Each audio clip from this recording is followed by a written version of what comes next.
Nuts and popcorn. Baseball is back. And that's right. Teams will be getting back out on the diamond this week. Last year's season sure was different, but that doesn't mean it lacked excitement. And this year, fans are going to be back in the stands, and it's poised to be even better. DraftKings, the leader in one-day fantasy sports, is putting you on the field with a free shot at a share of millions of dollars in total prizes.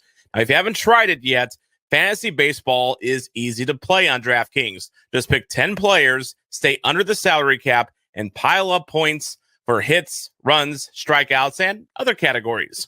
There's no better way to put your baseball knowledge to the test than competing for a shot at millions of dollars throughout the week. But if baseball isn't for you, don't worry. DraftKings is still offering plenty of fantasy golf action for this weekend's tournament as well.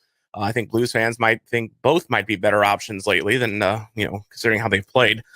With millions of dollars in total prizes up for grabs this week, there is no better place to have skin in the game than with DraftKings. So download the DraftKings app now and use promo code THPN. Again, that's promo code THPN to get a free shot at a share of the millions of dollars up for grabs this week with your first deposit. That's promo code THPN to get a free shot at a share of millions of dollars with your first deposit, only at DraftKings. Minimum $5 deposit required. Eligibility restrictions apply. See DraftKings.com for details. I was walking through the halls of a Minnesota rink when along came a Wild fan who started talking smack to me. He said, I bet you never liked the Blues until they won a cup. And so I calmly turned to him and said, hey man, listen up.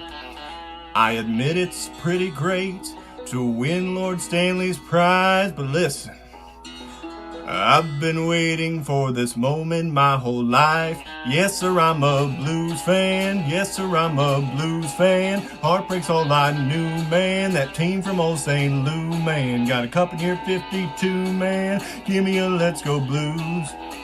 I know Jackman, Johnson, Eastwood, Backman, Waite, Walt, Hanzus, Nash, Drake, Jansen, Boys Young, Jammer King, Salvador, Correa, Brewer, Lowe, Pollock, Finley, Turek, Sanya, Buganecki, J. McKee, McDonald, Mellon, Buchanan, Kavanaugh, Mason, Manny, Stillman, Stepniak, McClement. Yes, sir, I'm a Blues fan. Yes, sir, I'm a Blues fan. Heartbreak's all I knew, man. That team from old St. Lou, man. Got a cup in year 52, man. So give me a Let's Go Blues.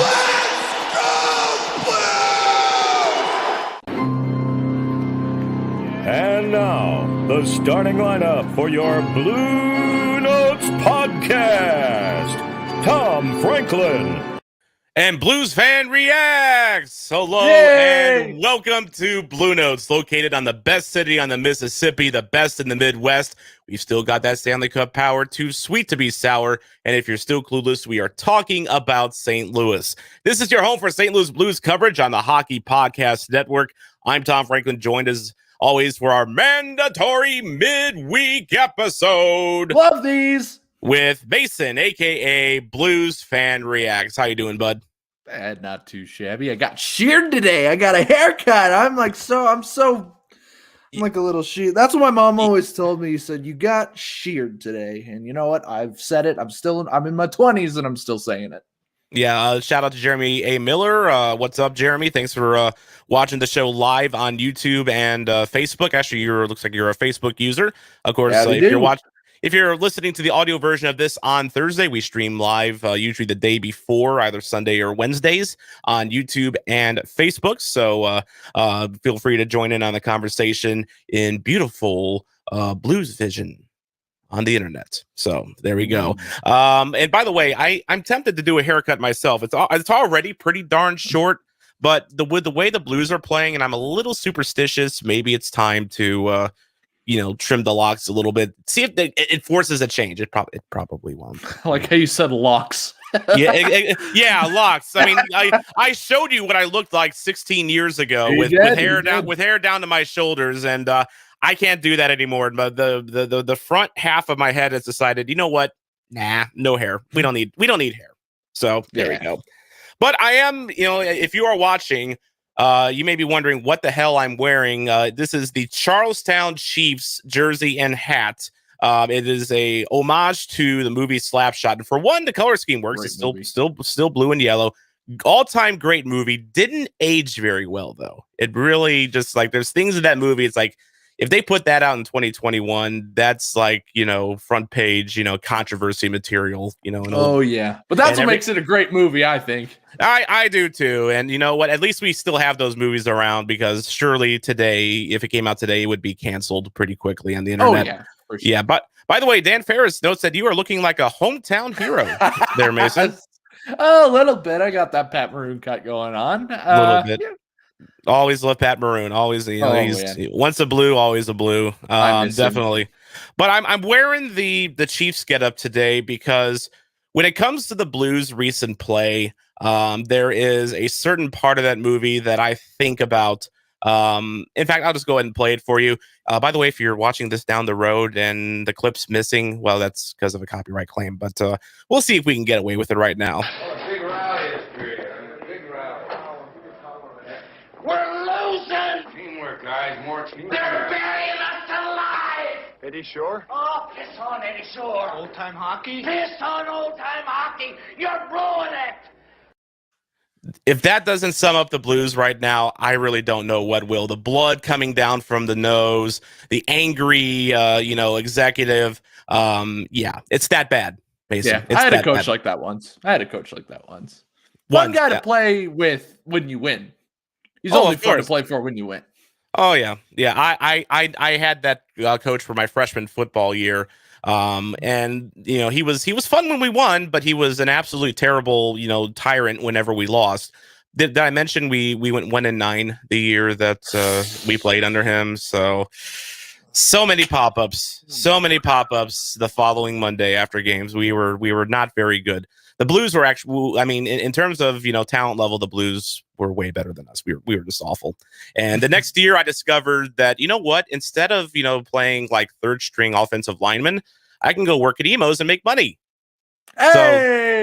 So that was the end of my my football career. Chase that bag, Tom. I was a slot receiver in middle school football, and I didn't catch a single pass. So awesome. I got in probably, I would say, throughout the season. They would let the scrubs get in time at the end, and I got to play a full quarter for the last game, which was kind of cool. But yeah, I was unfortunately, as much as I tried, I was one of those kids that, God darn, I tried to be an athlete. Course. I'm just not an athlete. I was good at hitting because I was decent. I was decent at baseball. Couldn't catch.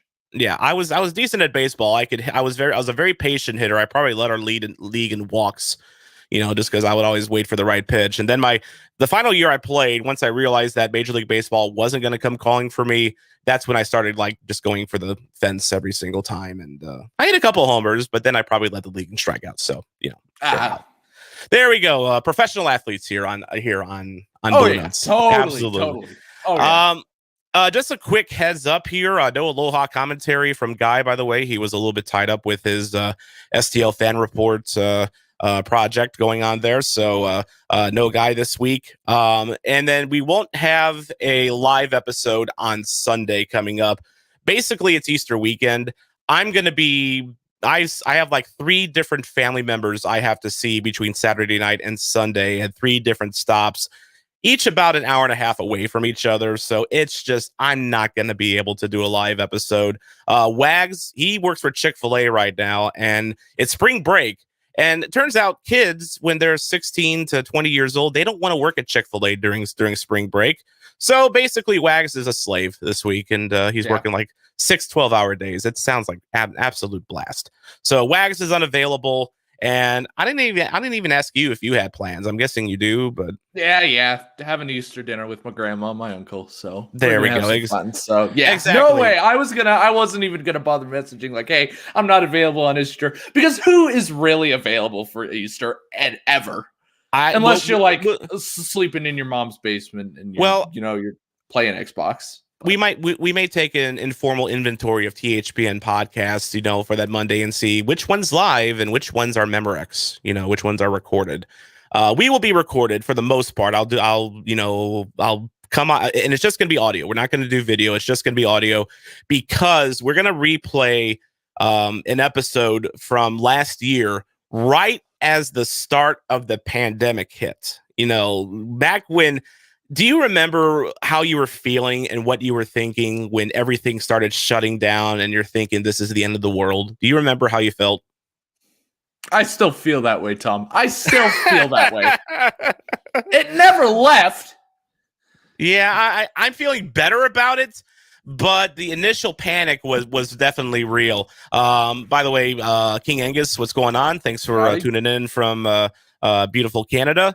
And so I was thinking about that, and things are kind of looking better, although there's some states that are having rising cases again, which is not fun. I'm going for my second vaccine shot next week, and things are kind of looking light, but there was a time when things looked really dark for the future of sports itself, with all the social distancing and everything being canceled. So what we're going to do, we're going to take you back in time to the very first episode after the NHL canceled its season. Remember, the Blues were in Anaheim. They were making up the Jay Bouwmeester cardiac game. The night everything kind of just went to shit. When Oklahoma City had to cancel their game in the NBA, and then everything was a domino effect after that. So just for some perspective on how far we've come, we're going to replay that for you on Monday. So, and then we'll be back with a live episode next Thursday. And that's going to be our plan for the next week. So I hope you have a great Easter. Spend it with your family, guys. Family's important. The hockey podcast can wait, seriously. But if you want to, go back in time to a year ago, we have that for you on Monday. One final announcement here before we get to our Bluenotes face-off of the week. He's waiting very patiently, by the way, as I continue to ramble on here. You may notice something if you're watching this above Mason's head, off to the right a little bit. That would be the Center Ice Brewery logo. Yes, that's not there by accident. It's back. We're trying again on this because I apparently can't set up DraftKings leagues or contests very well. So we're simplifying things here. The $25 free beer giveaway, it's back with Center Ice Brewery. So what we're going to do is on Thursday, make sure you're following us at Bluenotes Pod, this place right there on Twitter. We will ask you to comment with how many points you think the Blues will end up with once the final game is done against the LA Kings on May 10th. I'm really curious what you guys actually have to say about that. I want to see who's the glass half full types and who's the glass half empty types. I'm thinking there's probably a lot of half empty types right now. But how many points do you think the Blues will end up with? Like, for instance, right now, 35 games in, the Blues have 38 points. There's 21 games left. And reminder, there's 2 points for a win, 1 for a tie. So you're guessing what the Blues will end up with, which is really anyone's guess right now, which is kind of the point. And then after you comment, just make sure you like and retweet our post. Otherwise, we will not be eligible to win. And then you have until midnight, Wednesday, April 6th, to get your pick in. So we're giving you about a week to get your picks in. No submissions after that date will be accepted. And that's it. That's all you have to do. You have to comment on a Twitter post, like and share it. That's it. That's it. A lot simpler than a DraftKings. A lot simpler than joining contest. a DraftKings lobby. Oh my goodness, I struggle with that. It took me 45 minutes to figure it out. Well, I still encourage you to obviously sign up for DraftKings using the code THPN to get a bonus. It's once you get used to the layout, it's actually really fun to play on DraftKings. But there is a bit of a learning curve, especially when you're setting up leagues. So I won $5 last week. Yes, way to go! Put that in the retirement fund. Oh God! After spending like 30, but like still, well, that's gambling. I still won 5. I still won 5. I mean, like you ever see a guy at a gas station just playing scratchers endlessly? They'll buy like 20 tickets. Like 15 of them will be no winners. Like 4 of them will be a free ticket. But that one ticket got $20 for him. And you know what? He may have spent $50 to get it, but it's the $20 that matters. It's hilarious. I remember me and my mom went to an Albertsons that was right by my house. This was about 5 years ago. And there was this like old lady at the front of the store, and she had like a pile of like 100 lottery tickets, just this massive pile. And she was just doing the scratch off and doing the scratch. And we watched her do it for like 15 minutes. Well, Inevitably, like she had a pile for winners and a pile for losers, and their loser pile was obviously significantly larger, So she's scratching up, and all of a sudden she starts hyperventilating. We're like, "Oh my god, did she win a jackpot? She win a jackpot? No, she won $25, and she was freaking out." And it was just something else. And then actually one more story, and then we should probably get to Griffin. Yeah, he's like just sitting there, like, what the fuck are they talking about? Lottery tickets? One more. We got to make this entertaining, right? Yes. We had a layover flight. My whole family was on vacation. We had a layover flight in Vegas. And if you've ever been to McCarran International Airport, they have slot machines everywhere. Yes. And my mom is very religious, and she hates gambling. And so me and my brothers were obviously like talking to mom, can we make dad go gamble on the slot machine? And she wanted to teach us a lesson. So she goes, okay, she gives $20 to my dad and goes, here, go ahead. And she wanted to teach us a lesson about gambling. Dad comes back, he won $500. So wow. Kind of backfired. And yes, it's her fault that I'm on DraftKings now. It's her fault I have a gambling problem. Yeah, exactly. By the way, when I worked at gas stations for a few years after I got out of high school, and the way those like lottery tickets work, they come in like books, essentially, stacks of like, 100 to 300, depending on like if it's $1 scratcher or like a $5, $20, the quantity depends. We would have people coming in that would buy entire books, like all 100 in a single pack. Just think, these were like the same people that, like if you ever watch like card pack openings, like for baseball or hockey or whatever, you don't care about those, Mackenzie McEachern inserts, in that pack. You're looking for like the big fish. You're looking for like that one jackpot, like that, like a rookie Vladimir Tarasenko or something like that. Same kind of concept there. People would just be looking for the big jackpot there. Derek checking in. How's it going, Derek? Any Hoffman trade rumors? Are we buyers or sellers? LA is definitely betting against us with their ads. LA's making moves. I don't know if any of them are like really super earth shattering. So, they're trying, which I guess is kind of the message that they're trying to convey. As for the Blues, Mason, I have no fucking idea. Nobody knows. No. Who actually knows what's going on in Doug Armstrong's head? Nobody does. And with LA, what really surprised me is they didn't pick up Gostisbehere. That shocked me. I thought for sure LA was going to pick him up. Nobody did, and he got sent down. But I think it was probably the contract. Contract's not very good, but still, he's still a good player. But he's very one-dimensional. He offers no defense whatsoever, which is why I was begging the Blues, when he went on waivers, don't pick him. Don't get Ghost. Don't get Ghost. That reminds me of somebody on the roster that his last name rhymes with fun. So fun, and then there's also the one that rhymes with Batman, Wallman. And then Krug. Basically, if the Blues, acquire every single left-handed puck-moving defenseman in the league, then no one else will have left-handed puck-moving defensemen in the league. We got to spread the love. Spread the love. There we go. We corner the market. That's the strategy. So, we'll talk a little bit more about where the Blues are going here in just a little bit. But again, Center Ice Brewery, $25 free beer giveaway. It's a gift certificate that we'll be giving away on the May 13th episode on Thursday, a couple days after the Blues season ends, May 10th against the Kings. Watch for it on Bluenotes Pod on Twitter. All right, we've left him hanging long enough, Mason. I think we have. Sorry. I'm so sorry, Griffin Youngs. He is with the Tell Avs It Is podcast. He's gonna give us the scoop on just how bad the Avs are going to curb stomp the Blues this weekend. And we've been kind of talking around it because I'm scared, Mason. I'm really scared. A little bit.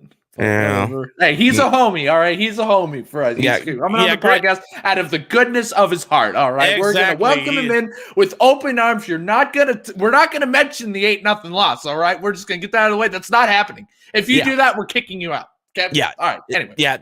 Just be forewarned, Griffin. I know you're waiting there in the sidelines. Just be forewarned. Watch your P's and Q's, okay? Because we're not in the mood lately. We're not in the mood.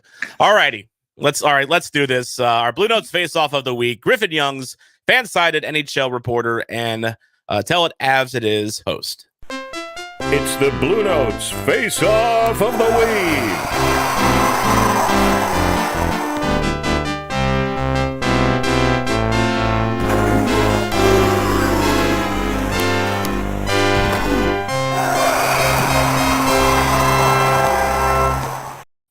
And of course, that beautiful NHL 94 music means it is time for Griffin Youngs to enter the conversation here on Bluenotes.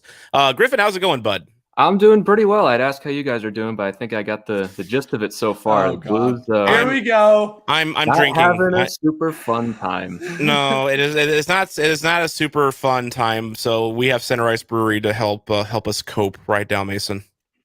Yeah. I wish I could get some. Why do I have to live in Salt Lake City? Why couldn't I get some Center Ice Brewery? I'm so jealous. Jealous. Also, way, I'm underage, but I mean, whatever. Well, by a couple weeks. You're almost there. Almost 4 months.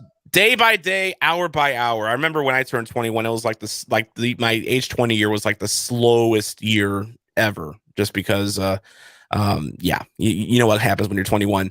By the way, Griffin, you drinking anything tonight?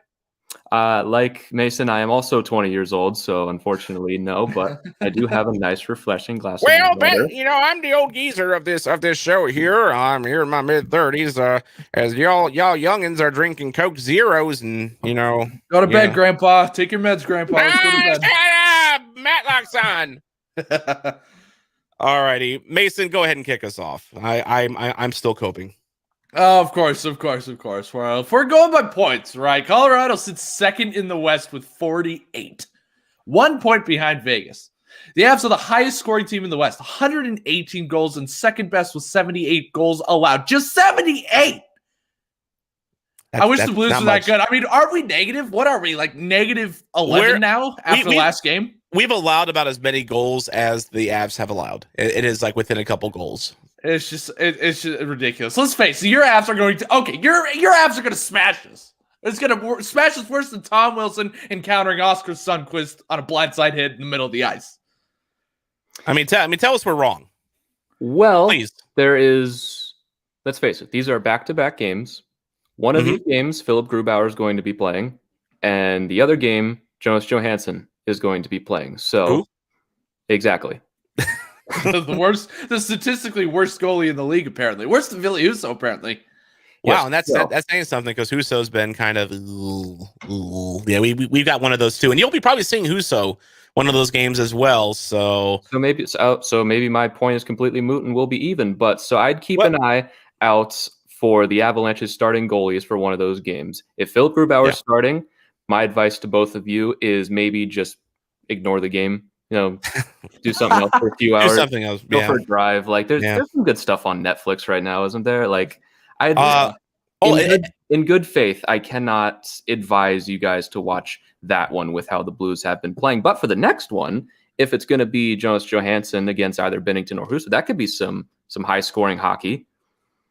Yeah, there are some absolute bangers right now on Netflix, HBO Max, Disney Plus. I just caught up on WandaVision the last couple days.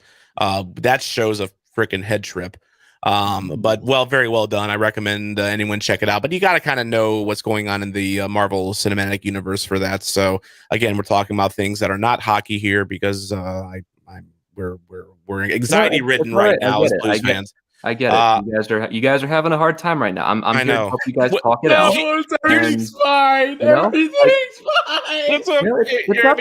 Give me an eye. I'm giving you an eye hug. A few days. Giving you an eye hug. Come on, Mason. Come on. Hug it out. Hug it out. It's okay. It's going to be okay. Well, maybe not. I don't know. Blues have lost 4 straight and 9 of 11. That's how bad it's going. The Avs have won 9 out of their last 11. So with that being said, what's working right now for the Avs and who's hot right now?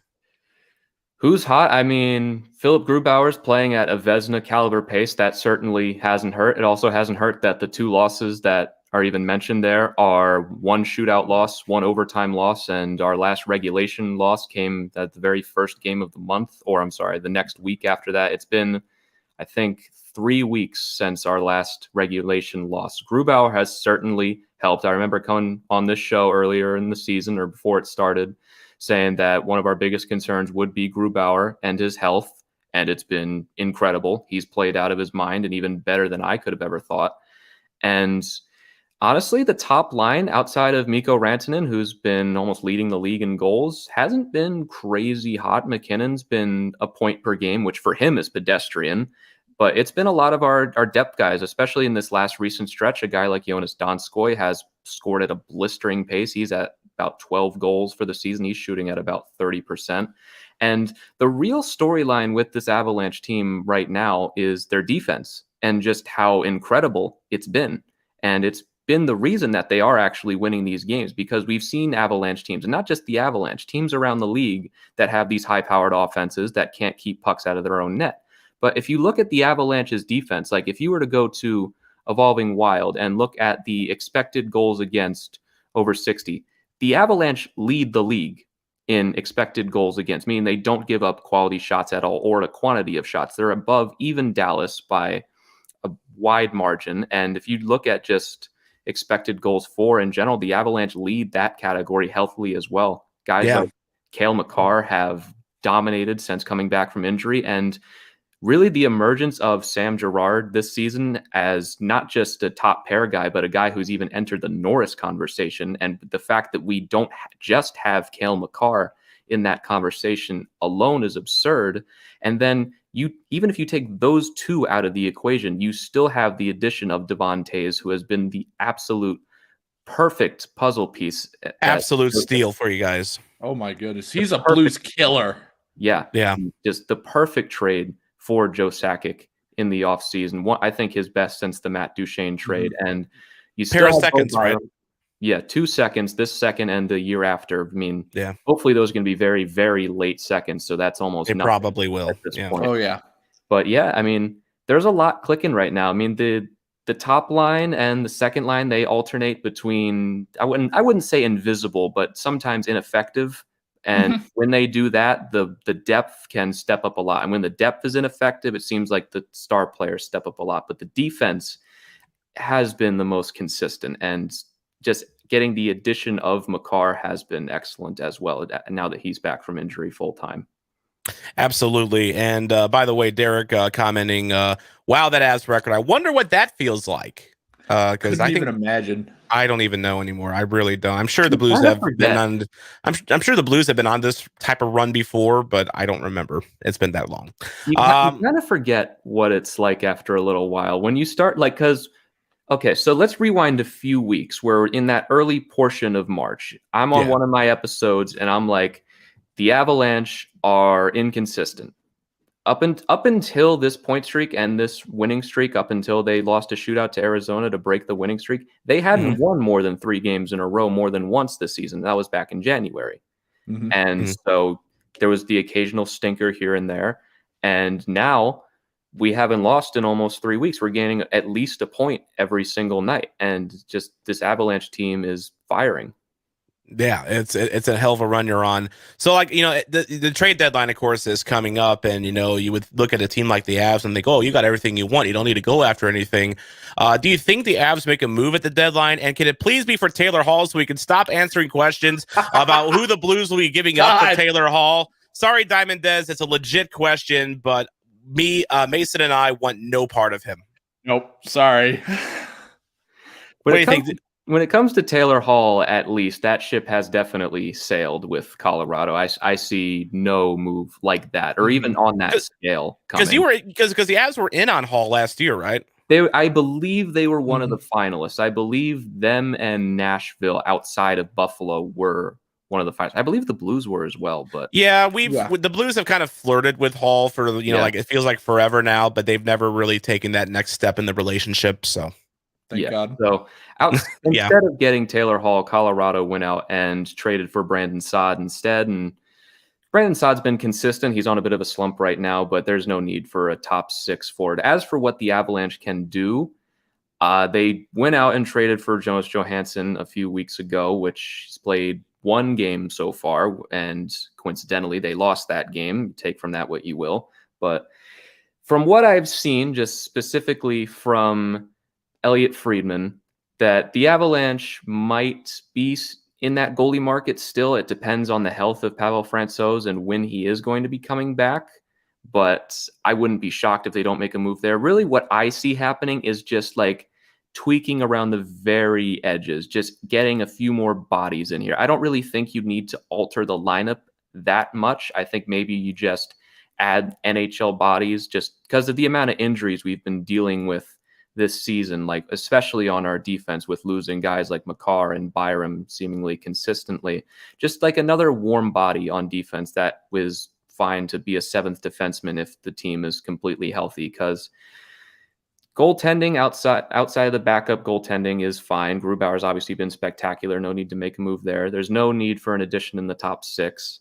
My only thing is I wouldn't mind an upgrade at third line center, but Tyson Jost specifically in the last 3 games has been much better. So maybe there's no need for that there. I just would like a little more security with injuries. I think that just couldn't hurt come playoff time, especially since now that we've set such a precedent of having to deal with so many injuries. I just think it would hurt.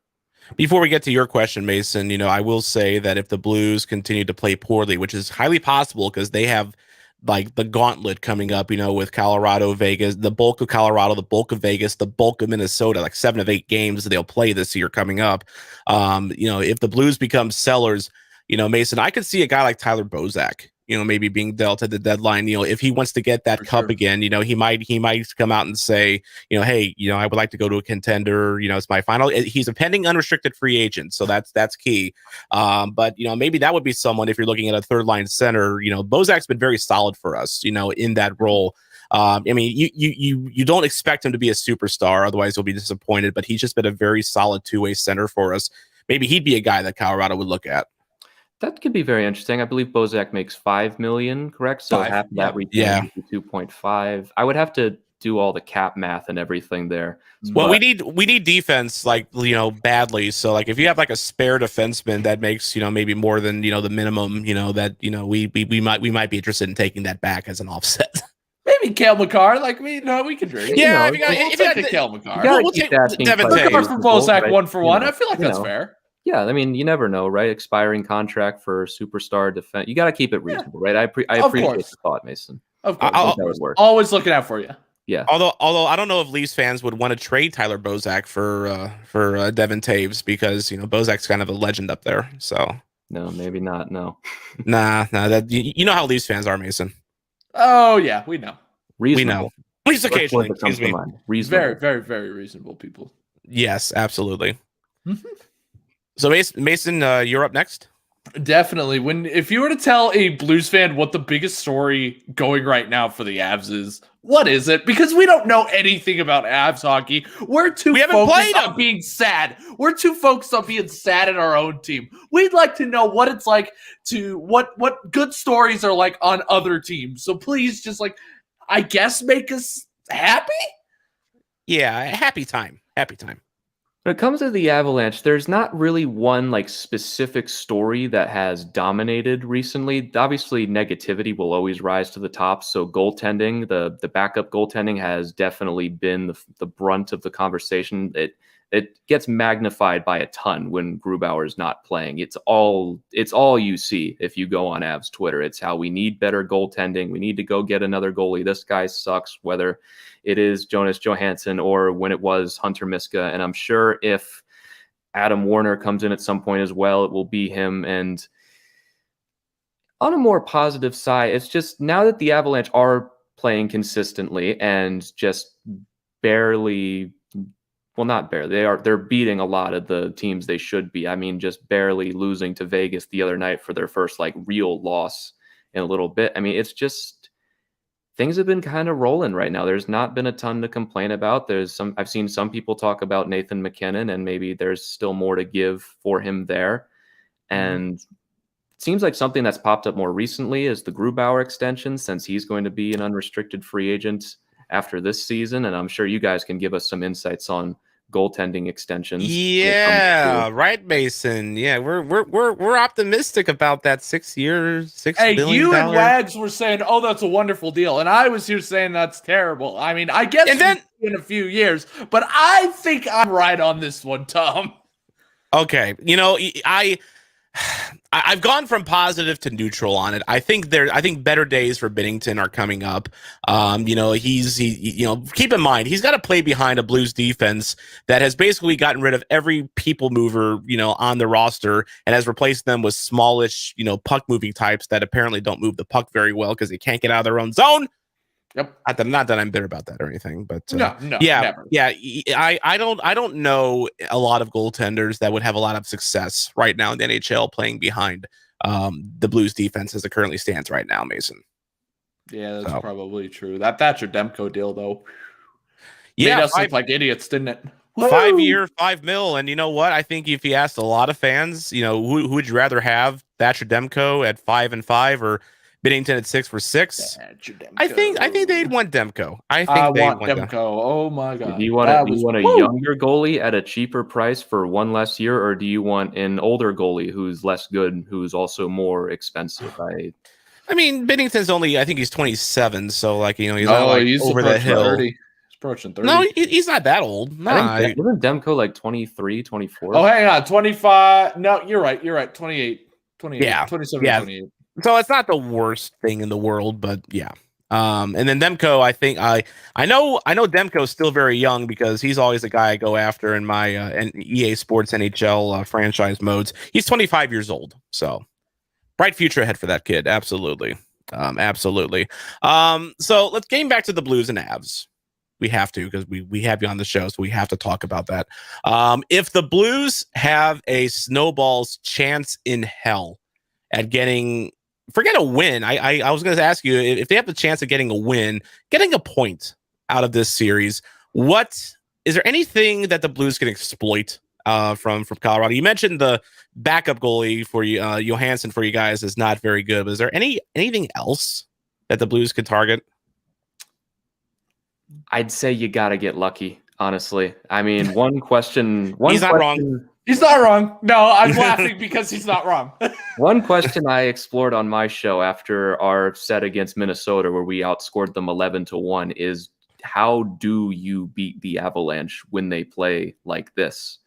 And to be honest, I couldn't really come up with a solid answer other than just you kind of have to hope that maybe they're not firing on all cylinders. And that's kind of what happened to the loss against Vegas on over the weekend, where we didn't really play our best. I'd say we played probably our worst game since a 6-2 loss to the Sharks, and we still came out of that with a point in a 3-2 decision. And the overtime goal by Pacioretty was scored because Devon Toews broke his stick trying to clear the puck out of the crease. The Avalanche still could have gotten 2 points out of that one, and that was the first time I think they'd been outshot in at least 3 weeks. They'd been heavily out shooting everybody, and you gotta start from the top down. It's just, what is the biggest strength of this Avalanche team? Okay, it's the star power. So, all right, so you got to find a way to shut down Nathan MacKinnon, and that's been done a few times this season. There have been certain nights when Nathan MacKinnon just hasn't been very good. But then you got to look at his line mate, Mikko Rantanen. All right, well, you shut down MacKinnon, so now you've shut down Rantanen's main means of getting the puck, but he's still a sniper. And for the most part, Rantanen, especially recently, has been blazing hot. So you've really got to focus your efforts on those two. And if you shut those two down, Landeskog's not going to do much outside of being in front of the net and being a physical body. He's just not that same kind of skill player. But then you got to worry about what's happening on the back end, as now their defense has turned into a juggernaut as well. Start at the top, Kayle Mccarr. There are nights where he's not the best player in the world, I will admit that. But there's not a lot you can do to exploit him other than the fact that he just hasn't been around too long, and maybe you can exploit some inexperiences along the way as he still develops into the player he could still be, which is terrifying, by the way. And then Sam Girard has also emerged as he's not going to be a finalist for the Norris, but he's entered the conversation. Him and Devon Toews have just added a whole nother layer to this Avalanche team. And just look how long I've been talking about trying to strip back the layers and just what you have to do to break down this Avalanche team. I got to be honest, when this Avalanche team plays to their best, like they did against Minnesota and like they did in the first game against Las Vegas, they're not going to lose. You simply won't beat them without a sensational performance in that. That's just been my belief.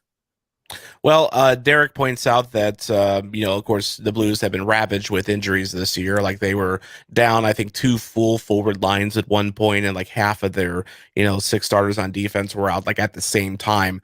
So Derek's opines that maybe we're too quick to judge where the Blues are heading. We're just starting to get guys back. I did hear today, Mason, that Barbashev might play Friday. Ruby said it's quite possible. Also, Parayko is skating again. I saw a video of him skating, which is he is a huge player, and that's also huge for him getting coming back as well.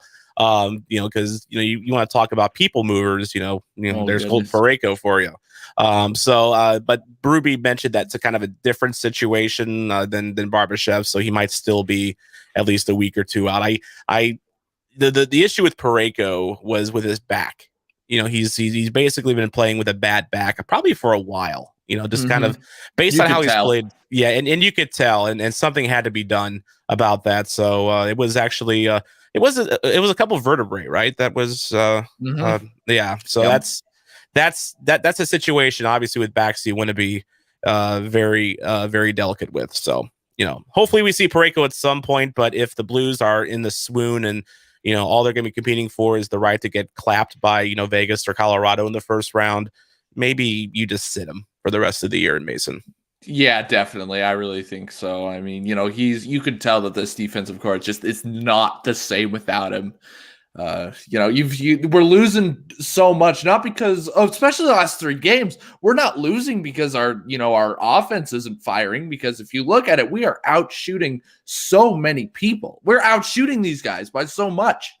Yeah. So we're just shooting right into the crest though of the goaltender, which is right. But we're still generating offense. We're still generating offense. It's just that our defense, when the other team does get the puck and go into our zone, we can't defend it, and so Parayko is going to be huge coming back to that. So let's flat out real talk now. Do you think the Avs will finish on top of Vegas and Minnesota? Are they going first in the division?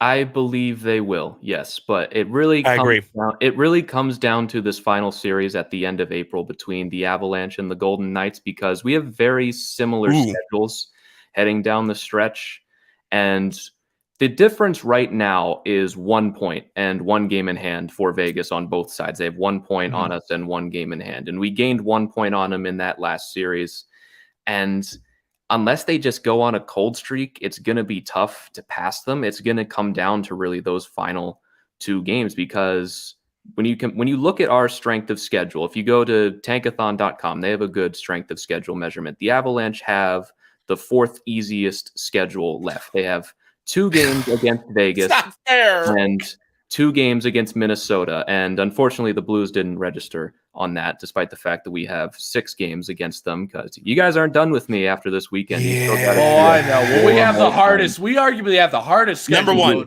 It is the hardest. Number 1?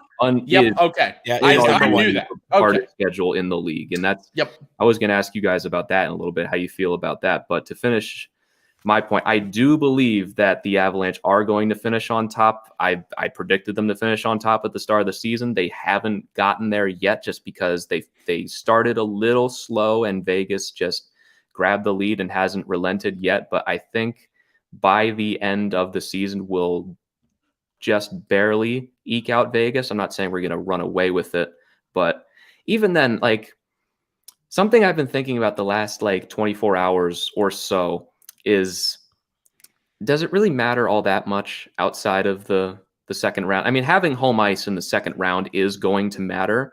Yeah. But we're in the playoffs. We're going to have home ice in the first round. If we miss out on the top seed by 1 or 2 points, I'm not going to be smashing tables, heartbroken. Right. It's really a question of, are we going to play Minnesota in the first round or St. Louis or Arizona if we get the top seed? Because you guys have a lot of ground to make up with Minnesota, and we know. We are quite aware. We are eating Kaprizov's dust as we speak right now. Yeah, it's bad. And fun with that. Yeah, and I'm sad we're even at this point, as Derek points out. You and Vegas have similar schedules, because you look at everyone else in the division and scoff. Which is true. And unfortunately, the Blues are mired in that. We're going to have an epic race for fourth place with the LA Kings and the Arizona Coyotes. Fantastic hockey coming up. Oh, wonderful. I can't believe it. If you would have told me at the beginning of the season that we'd be fighting a playoff spot with freaking Los Angeles and Arizona, I would have called you a total idiot. But I said before the season, I straight up said, I think the Avs are going to make it to the final. I think the Maple Leafs are going to make it to the final. Those were my picks. I have the Maple Leafs winning. I had the Maple Leafs winning. I think I'm going to stick by that. But still, I knew that you guys were going to be good this year. And you know what? After that 8-0 loss, I knew. You brought it up, not me. I said, I know, I did, but it's true. Like I'm telling people this because I'm letting them know I'm not an idiot. Like a lot of people think that my take's terrible. I'm not a total idiot. I know what I'm talking about sometimes. So we are basically, the Blues right now are basically like Julius Caesar after like the 30th stab wound. There's this one ugly scar going down the middle of the chest. That was the 8-0 Avs loss for the Blues. But that's mostly healed up now, and everyone's focusing on the most recent, stab wounds of Caesar right now. That's the Blues. Right Definitely. Now, there's so much blood. It's bad. And by the way, we were talking about the race for fourth place. Of course, we're friends with Corey and Richie, the Sporty with Corey and Richie show in Arizona, and we were talking about the race for fourth place. And guess what? They're like us. They don't want fourth place in Arizona. They actually would rather not go to the playoffs because they are similarly not as confident in the Coyotes as they are with the Blues. And the Blues are so depleted right now. I would actually prefer if they missed the playoffs and entered the lottery and got, even if it's like around the pick number 10 would be great because the Blues prospect cupboard is bare right now. I would love Dylan Gunther because Gunther and Neighbors played together in WHL and they still are. They have great chemistry. They're like Draisaitl and McDavid. I would love that. Yeah, he's a good player for sure. And one final question for you, Griffin, then you can fire at us here, and we're kind of talking about prospects. On the day that we are, doing this show, the Avs signed 2019 first round pick Alex Newhook to an entry level contract. Yeah. He's a guy that's been talked about a lot in prospect circles. What are Avs fans expecting out of Alex going forward? Well, as the Avalanche, like they're in their cup contending window right now. We have some contracts coming up, and really the Avalanche's prospect pool, when you compare it to their cup contending window, is it's unfair, really, because Nazem Kadri's not going to be around forever, and I think we kind of expect Alex Newhook to plug right into that at some point. Maybe not next season, but pretty soon. Obviously, Alex Newhook signed today, 16th overall pick in 2019. For everybody who doesn't know, he just finished up with Boston College. He had 16 points in 12 games. We're not expecting a superstar, but we are expecting that we have a top 6 center on our hands for the most part. We'd be pretty shocked if he didn't. I think you do. I've had the privilege of watching a few college games this year, and I studied Boston College, I studied UMass, all of these big schools, and especially, it's easy to pick him out from the crowd. He's so quick with the puck, and what's nice is the Blues could use a guy like that. He's a grinder. Yeah, he's a grinder, but he's not dirty, and that's what I really respect about him. Is he's a hitter, he's a grinder, he's not dirty. He's a lot like Kyle Clifford in that extent. Yeah, and it's not even just Alex Newhook for the prospect pool. The Avalanche have done extremely well with drafting in recent years. I mean, Bo Byram is 19 years old and he's already playing top 4 minutes for the Avalanche, and that's amazing. He's not even impressive. The last ones. I mean, I'm blanking on a few of the names just because prospects are admittedly my blind spot a little bit, but I'm the same way. But there's once contracts expire, there's going to be very little issue with replacing them. And it's a luxury. This team has a luxury right now. The way that they handled being last place a few years ago has set this franchise up for, I'd say, at least a decade of sustained success, because you still have the primes of McKinnon. You're not even close to the prime of Mccarr. You're not even close to a developed Bo Byram yet, and you haven't even finished reaching into your prospect pool yet. So our cup window hasn't even opened all the way yet. Yeah. Until the cupboard is completed or depleted, that is, it's still wide open. Yeah. And by the way, it's an interesting, kind of contrast of philosophies there between the Blues and Avs, because you're talking about the Avs being prepared to let a Nazem Kadri go in the future, maybe some of your other older, forwards as well, to make way for the new blood. The Blues said kind of fuck that. And Braden Shen, here's an 8-year contract. Jordan Binnington, here's a 6-year contract. Justin Falk, here's a 7-year contract for you. Torrey Krug, here's a 7 years contract. It's I get it. They won the cup with this core, and they want to keep the window open. But it's like at the same time, Jordan Binnington's going to be a Blue probably for all 6 years of that contract. Let's face it. I mean, I know that. That's why I hated it.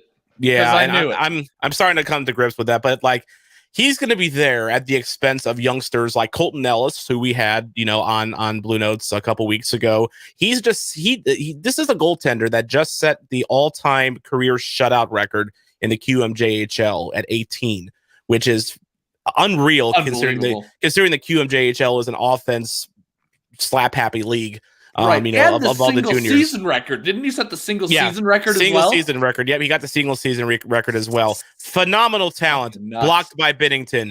Joel Hofer, the goaltender that led Canada to the World Juniors in 2020. He was probably the reason they won that frickin' tournament. Oh yeah, he was their MVP.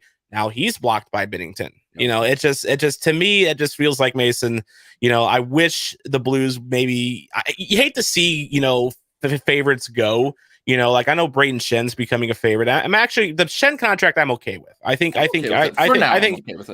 be fine. Maybe the last couple of years it might be a little ugly. But you hate to see favorites go. So I get that. But it just feels like, Mason, they're mortgaging the future here big time. And maybe a little bit. And maybe in about 5 years the Blues are in a Blackhawks Detroit situation. Yeah, well, hey, Blackhawks are getting out of it pretty damn quickly. They got real lucky on some of their drafts. I know they are. Without Bill Armstrong, we're not going to be half as good at drafts as we were. Yeah, you don't want us to fall down a Detroit path, especially, or a Senators path, especially. So, and keep in mind, just got to focus on now. Keep in mind, Chicago won its Stanley Cups in the modern era because they decided to give a youngster named Corey Crawford a chance, and that worked out very well. This year, Malcolm Subban was supposed to be their starter. They decided to give this youngster named Kevin Lankinen a chance, and he's been phenomenal for them. I mean, talk about getting lucky. Where did this guy come from? Like Kevin Lankinen? I have no freaking idea. I remember I was scrolling through hockey Twitter and it's like Kevin Lankinen just got his 11th win. I'm like, fucking who? Yeah, who? Yeah, exactly. Well, I'm in our we have a fantasy hockey league with THPN, and of course I'm in it. And am I playing you this week, Griffin? I'm not in that one. Oh, you're not in it. Okay. I joined like a few days after you guys finalized. Gotcha. That's cool. But yeah, I drafted Binnington, I drafted Mrazek, and I drafted Blackwood for my goaltenders. Mrazek's still hurt. He's got a broken thumb. Blackwood lost a lot of time due to COVID. And when I was desperate for a goaltender, here's Kevin Lankinen to save my team. And now my team's first in the league. Humble brag. Wow. But yeah, it's just Chicago keeps getting lucky. It's not fair. Goaltending is voodoo. It always has been voodoo, and it always will be. And just I'm with Mason on this. The Binnington contract, I'd be very, very uncomfortable with it. I don't think you commit that money and that term to a goalie if he's not a bona fide at least starter. I didn't like it then. I don't like it now, and I'm not going to like it later. I mean, to be fair, the full no trade expires after year 3 with Binnington's contract. So, I guess in theory he could be moved, but goaltenders, it's not going to happen. Goaltenders, you don't see a lot of goaltender trades in the NHL where you get a good return. It is an absolute buyer's market for goalies in NHL right now. So we'll see. I guess we'll see. So we have talked about the Avs a lot here, Griffin, and we have lamented on our Blues pretty much this whole time. What do you have for us? So as we talked about, the Blues have the toughest schedule of any team in the NHL, and I'm sure you guys are all too aware that the Coyotes are not just nipping on your heels; they are dragging you down into the abyss. Like, give me a scale of 1 to 10. How concerned are you guys that the Blues are not making the playoffs? Is 1 the worst? 10's the worst. 10 10's is the worst. We are literally missing the playoffs, and I'm okay. I'm at about a 46. What do you think, Mason? I'm at a 29. 29. Okay, you're a little more optimistic than I am, but not by much. Not by much. Well, I don't. It's the thing because I don't want to make the playoffs. Yeah. Because now I've shifted. After that Anaheim series, I said I don't want to make the playoffs. I don't. Because I don't want to. I've said this literally thousands of times, not only on this podcast, but on my actual channel. I've said I don't want to make it, just barely scrape by into the playoffs, only to get bent over a table for 4 straight games by Vegas or Colorado. I don't want that. Go for a lottery pick. It'll help you out in the future. This season's a wash. It was a weird season anyway, only 56 games.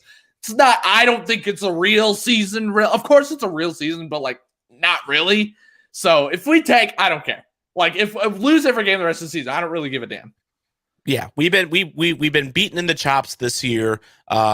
We are wounded. We have some expiring contracts coming up. It's time to reload and just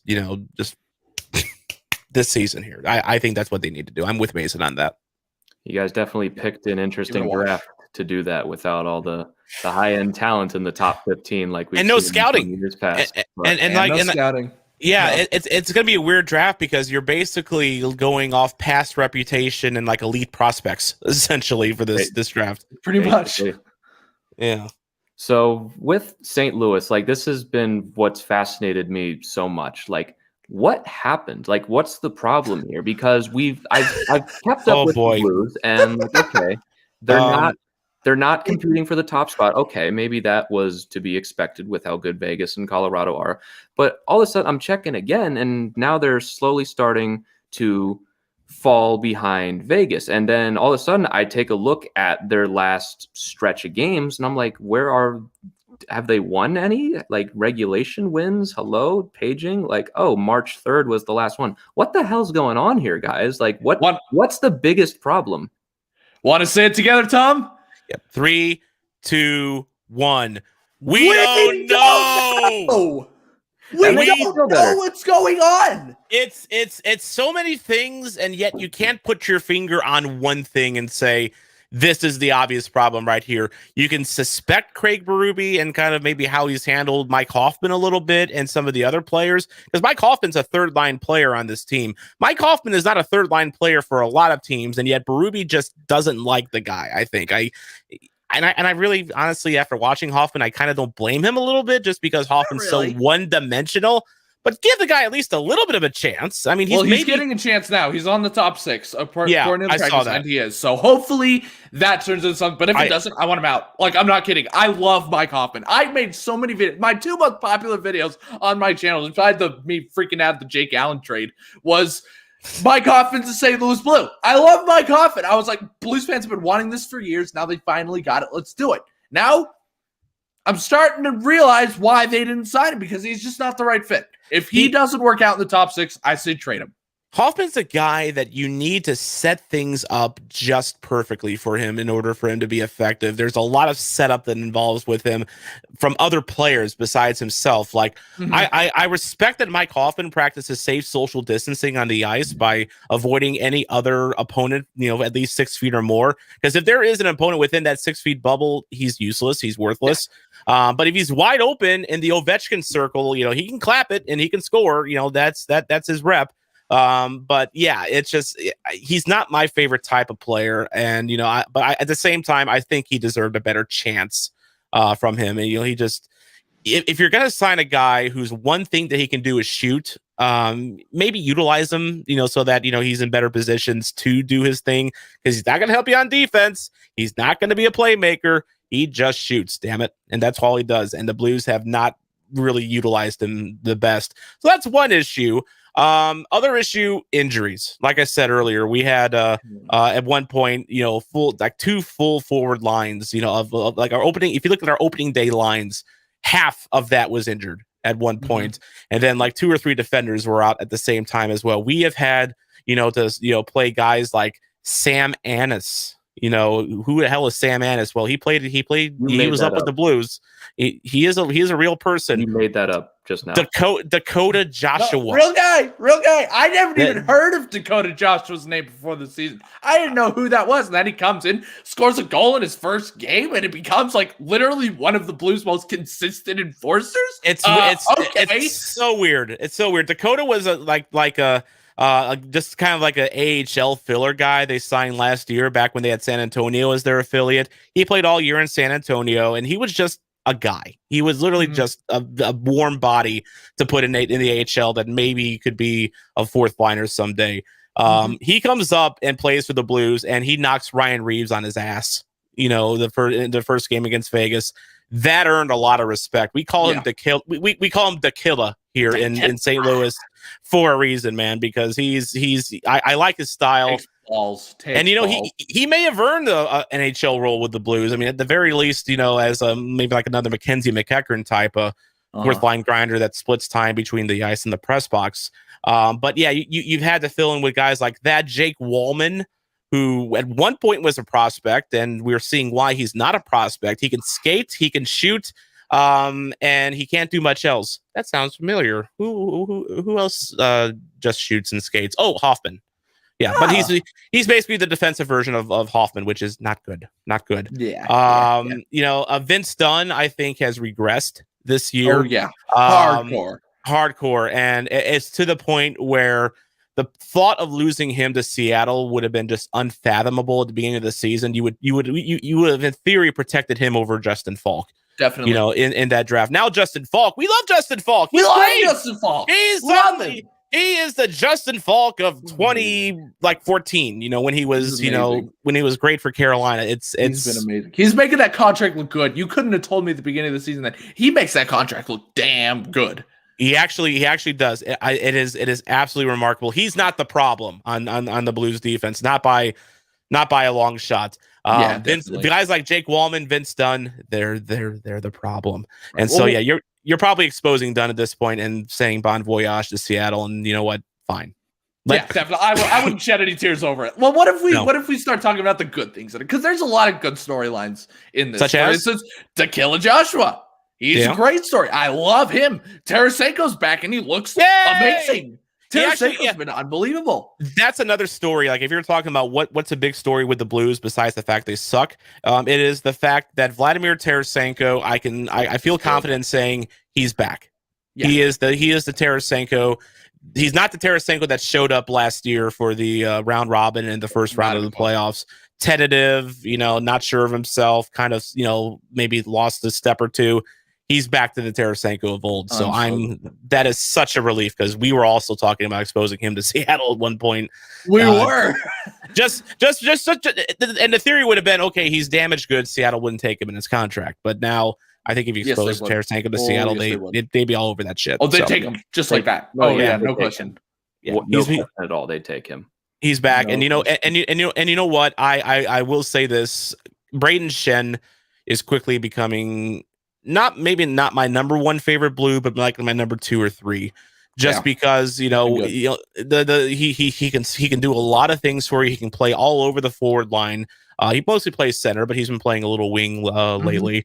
And the fact that after Bobby Plager died, he came out like in the first period, like at puck drop, and dropped the gloves at center ice with Ryan Hartman of the Minnesota Wild. That was a moment. And then then they lost that game because it's the Blues. And then the next game he does it again.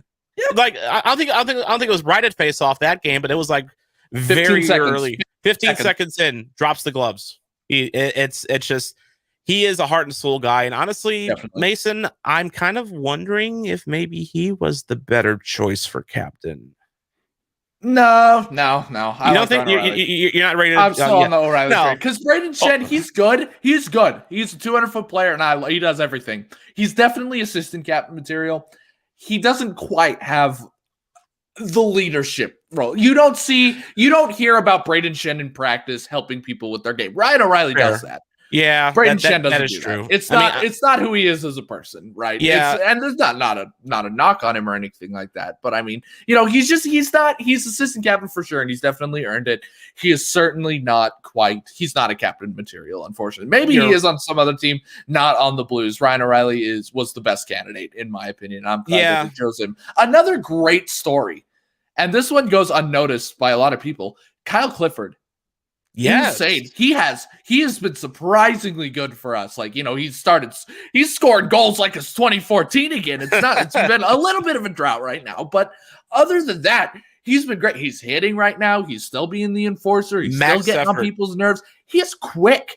I didn't realize how fast he was until he was on the Blues and skating. He beats he's probably one of the top 10 fastest skaters on the Blues. He's quick.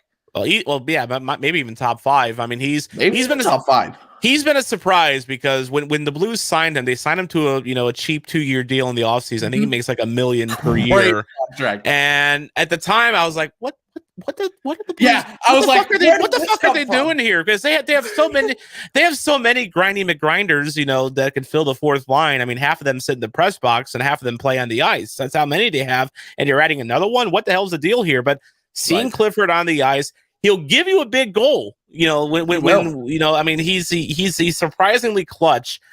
He plays with effort. He'll drop, of course, Clifford, he'll drop the mitts as well. And, he's a really good heart and soul guy for this team that, I feel like, of course, it's not really reflective on the Blues record, but I feel the Blues are kind of lacking that a little bit when Pat Maroon left. Maroon was, physical. He was a chirper. And, he was really kind of just that moxie guy for the Blues that helped them win the cup. And I feel Clifford is probably in that same role, in that same avenue. Definitely. Yeah, when it comes to the Blues, I remember Kyle Clifford being a pretty solid player in that first game of the season for the season opener. I think he scored the 4-1 goal, I believe. Yeah. I mean, that opening series against the Blues, I didn't think that'd be our last matchup against the Blues until friggin' April, but it really just, you guys saw all you needed to see with how the Avalanche's early season had gone. The don't show up one night and then they show up the next night. Yeah. Very, very emphatically. That's just how the team was very early in the season. And so moving on to the Blues, nothing about this season, but what's going to happen this offseason? Because the West, let's face it, this is a terrible division. And I'm frankly shocked that the Blues are clinging for dear life. Even after all the problems you've described, I'm still sitting here thinking like, yeah, but it's like the Kings though, and the Ducks, like this to me, like this is very dramatic. And obviously I'm not in on the Blues like you guys are, but this seems like the kind of season where there are changes made, like maybe not the head coach getting fired, but maybe some shuffling of the deck chairs, the assistants, maybe some players get booted out the door. What do you guys think? Is there any changes coming this offseason? Because I'd see this season as a failure considering this division. There will be changes. There will be players move. Some you expect, some you probably don't. I mean, Armstrong likes to surprise us, with the like the Brayden Schenn trade, for instance, when they got him from Philadelphia for the cocaine addict Yuri Laterra and 2 first rounders. That came out of nowhere. There was zero rumors, zero speculation. All of a sudden, we just saw the tweet. Bam, Blues acquire Brayden Schenn. That's it. And the O'Reilly deal was kind of the same thing because I remember fretting on the opening day of free agency, and the Blues had signed David Perron, which at the time I was like, oh God, David Perron again. But thankfully this iteration of Perron is way better than this, he was in his first 2 stints. So, I mean, he's been phenomenal. I don't want him to go ever.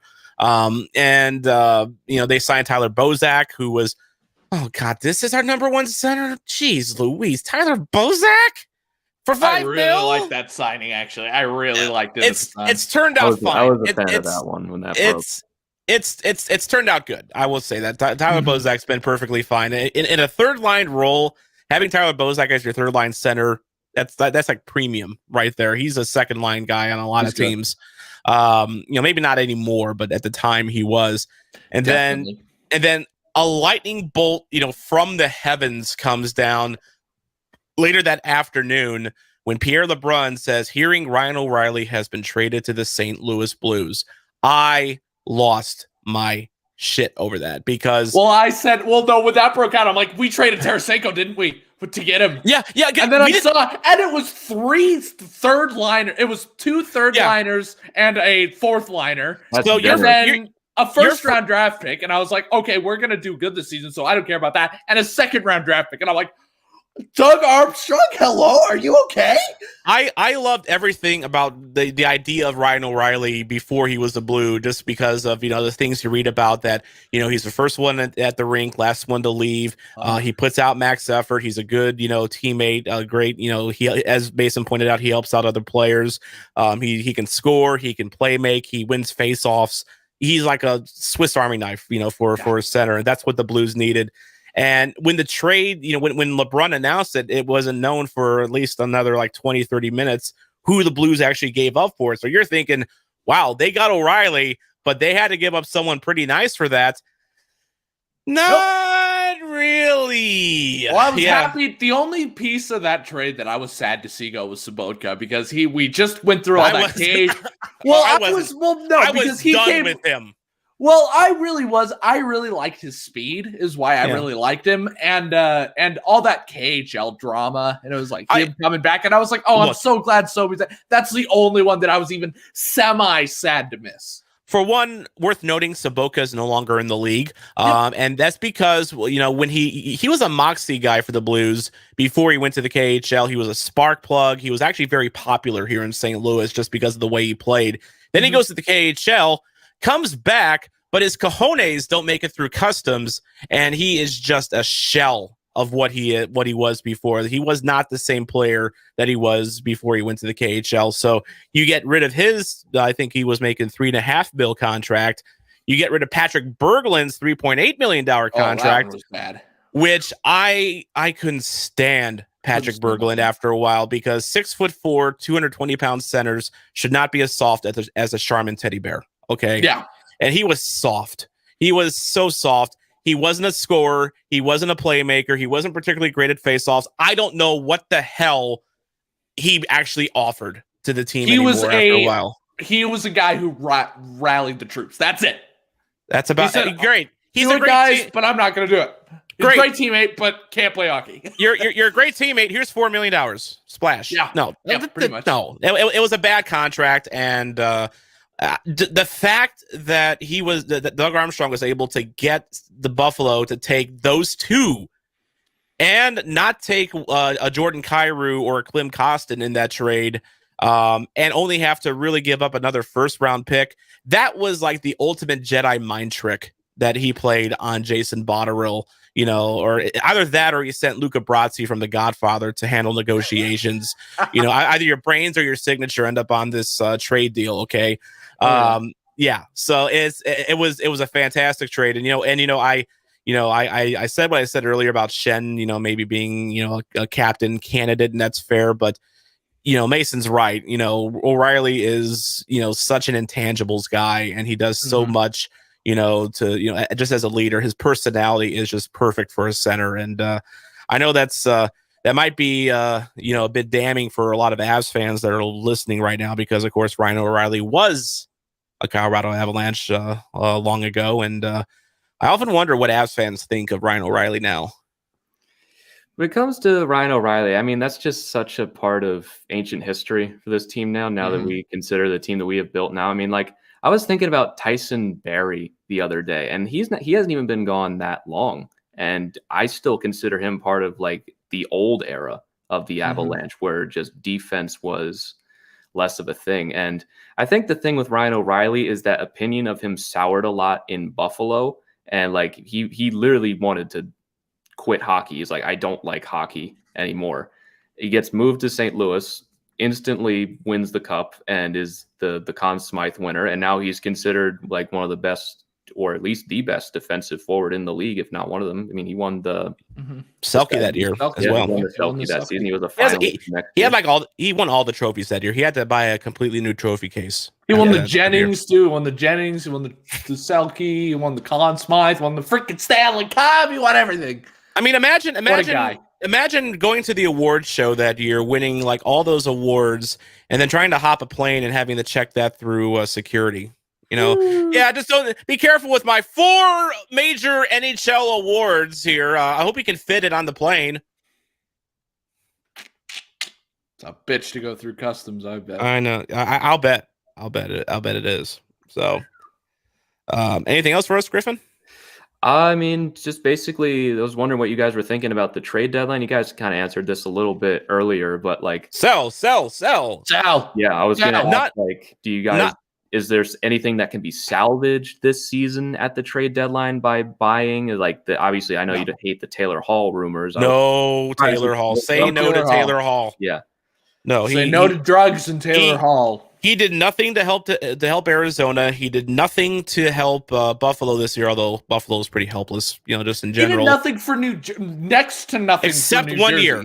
Except 1 year. Yeah, 1 year he just won. 1 year he was good. And then Taylor Hall is a fraud, and you stay away from him. There's other Sabres I wouldn't mind.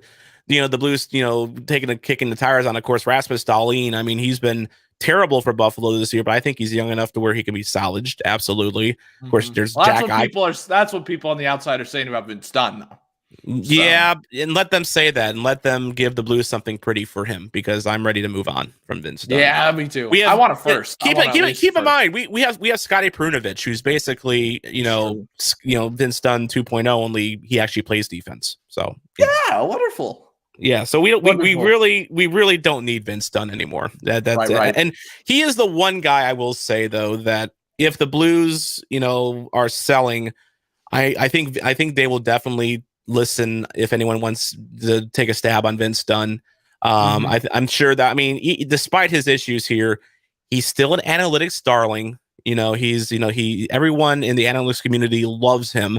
And you know what? He does some things now. Like I think you made the point, Mason. Like, he is the best player in hockey for like 30 seconds. Yeah, he's the best player in the NHL if every game is 30 seconds long. He's the best. And he is. The only thing you really need to know about this offseason is it's going to be busy. Blues are going to be the busiest team in the offseason by far. It's not even going to be close. Goodbye Hoffman. Goodbye Tyler Bozak. It's been real. Goodbye Bozak. Thank you for your service. He's an unrestricted free agent. I think Gunnarson's going. Gunnarsson's probably done. Period. I mean, he might just retire. He's out for the rest of the year with he was a knee, right? Knee. Yeah. And he's 35, so it's like at this point, it's kind of like, okay, maybe back it up. Definitely. And Schwartz is on an expiring contract too. He's an interesting one. I really hope we find the way to keep him, because you can tell how much he brings to this team. I think they can too, and I really hope they do. But he's probably gonna ask for a lot, if I'm totally honest. He might take a hometown discount, but still. He already, the thing with Schwartz is he already makes like 5.6 mil, I think, is his contract. Is he really going to ask for a lot more than that? Is he going to ask for more than Braden Shen and 6.5 mil? He'll see Binnington's contract and he'll say he wants 6 as well. I think so. And you know what? He's going to want 6. You know what? Fine. Give it to him. Yeah, I say fine.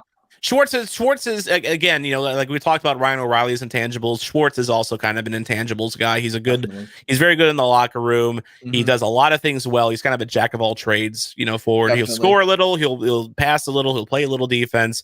He's not like, he's like the anti Mike Hoffman, basically. Where he can't just do one thing well. He does a lot of things well. I'm going to be honest. I hope they re-sign Sanford. He's an RFA. I do hope they do, because Sanford, I'm not giving up on him. People are mad at him. I think he still has a good upside. I still want to keep Sanford. If the Blues trade Vince Dunn, Sanford is Seattle bait. Definitely, but I really hope that he sticks around. And then another thing, Jordan Kyrou, Robert Thomas, they're at the end of their entry-level contracts this year. They're going to want bank, especially Kyrou's going to want bank. Neither are arbitration eligible though, so that I mean, it won't be that bad for either one. I can see Kyrou getting a bit of a bump just because he's been very good at times, although he's a little inconsistent as well. I mean, he's still young, but I mean he'll have great games, and then he'll look completely just lost on defense. You know, he's one of those types, but I think he'll be fine. Robert Thomas, of course, that's another issue this year for the Blues. You know, you're looking at, why are the Blues, so terrible? They've been without Robert Thomas for most of the season. He's been out with an injury. I don't think he's coming back, before the end of the season. I mean, or if he does, I mean, I take it back. I think is he back or is he coming back? He is back. He is back. I'm He's sorry. Been back the last 2 games. I haven't seen him though. That's the thing. He's been pretty invisible, but he's been invisible. It's going to take finger injuries like on his hand are a nightmare. So I don't. Yeah, exactly. Yeah, and of course with a guy like Thomas who's such a stick handling maven, it's got to be hard on him. So it's going to take a while for Thomas to ramp up if he does at all. So that kind of sort of defends my dumb comment. And then Husso, goodbye. Goodbye, Husso. It's the end of his contract. I hope he should bye. Like you thank you for letting us in every game for exactly 20 minutes every game. Thank you for keeping us in it. But sheesh, I'm done with Billy Husso. And then Vince Dunn, obviously, goodbye. If he's not, I hope they trade him. I hope they trade him so we can actually get something out of him. But if we can't, let him go. Not even worth it. Yeah, Vince Dunn is done. Jake Wallman, goodbye. Get out of here. Oh my God, Jake Wallman, goodbye. We gave you a chance after all these years, and this is what you've done. 8 games, no points, -4, and generally piss poor defense. You can't stop the piss from running down your legs, Jake Wallman, much less an offensive opponent. So he's done. I think he's done, and you'll see probably. You would see probably, I guess, a trade maybe for defense. I don't know who's going to be out there for free agency, and I don't know who the Blues can afford. But you're right. There's going to be a lot of shuffling this offseason. I think Berube is safe for now. But this might be another Mike Yeo situation where, he's on the hot seat to start the season. And because keep in mind, the Blues have Jim Montgomery as an assistant coach. I hope he doesn't become coach. I love him, but he's not good enough for a head coach. He's not. He won't coach the team right away. He was doing very well for Dallas before his issues, but it's true. But they hired him to be a power play specialist, after Mark Savard, decided his family was more important. And it's not working out in that regard. But then again, I think some coaches are just better at player management and just the more general game versus being a specialist. I think the Blues gave Jim Montgomery that chance just to let's get you back on your feet. You went through an ordeal. I feel. I want to use the word charity, but I feel there was a bit of that going on with Montgomery. Definitely. So I think that's all I got. Griffin, everything good with you?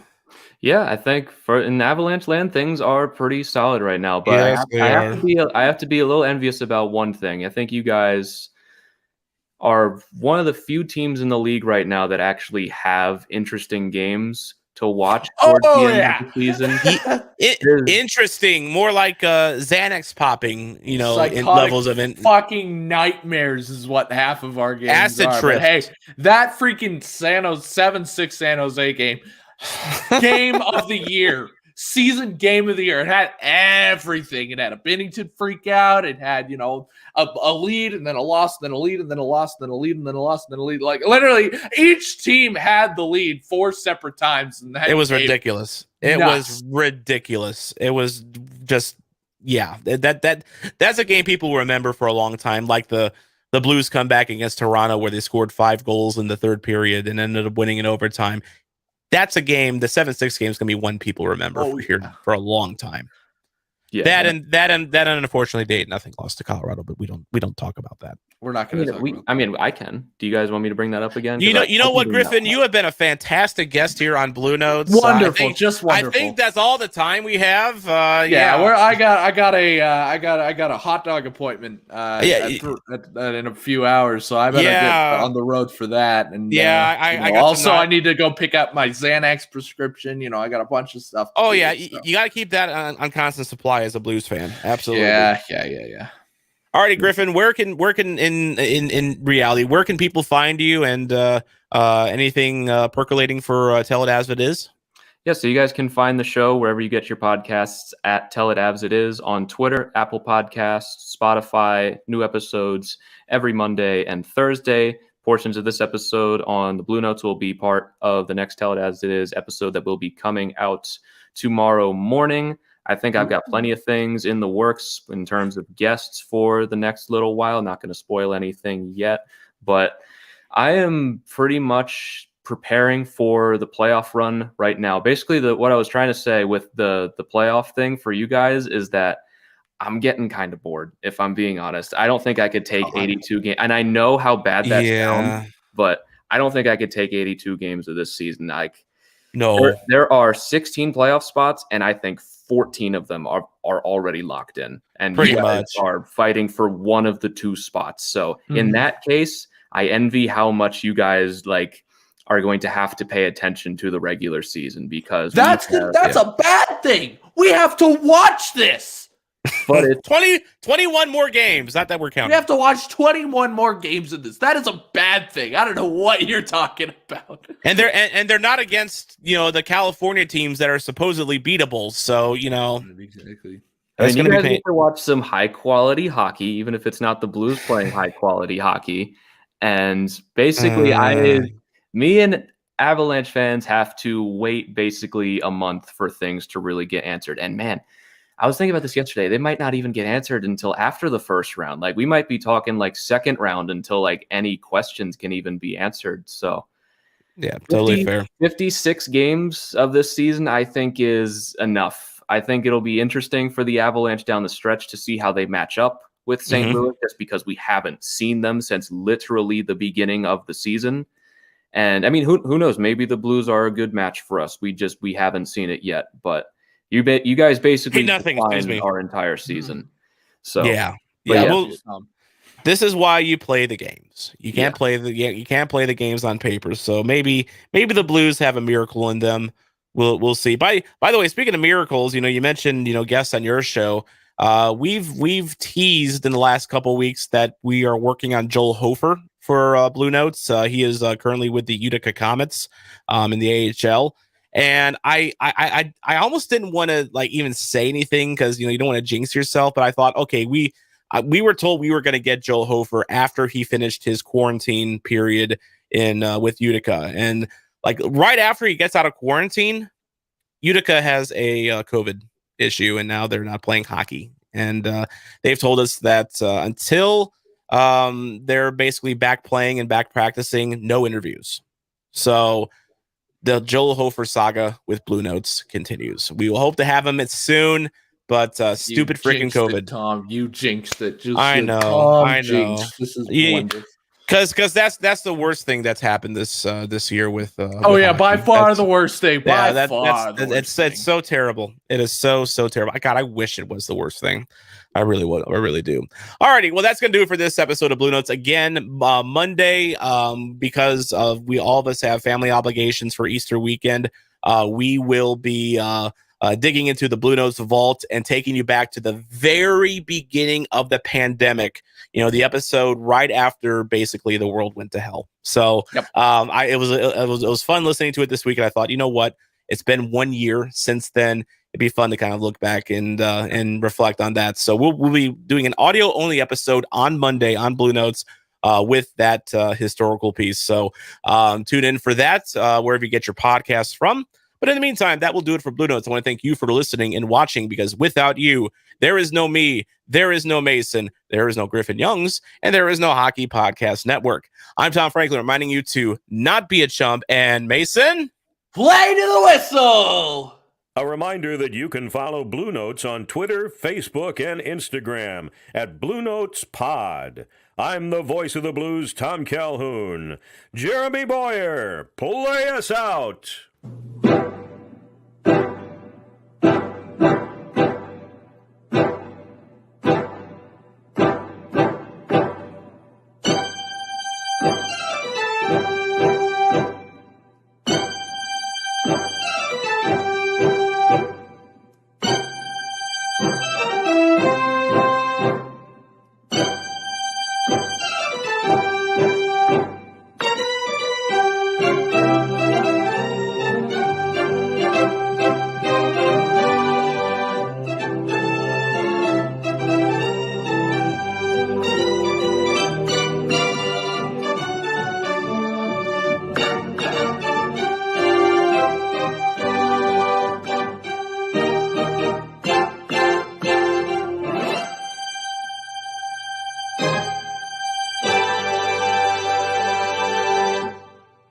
You're listening to the Hockey Podcast Network, your home for hockey talk covering every team in the NHL. New episodes every Monday.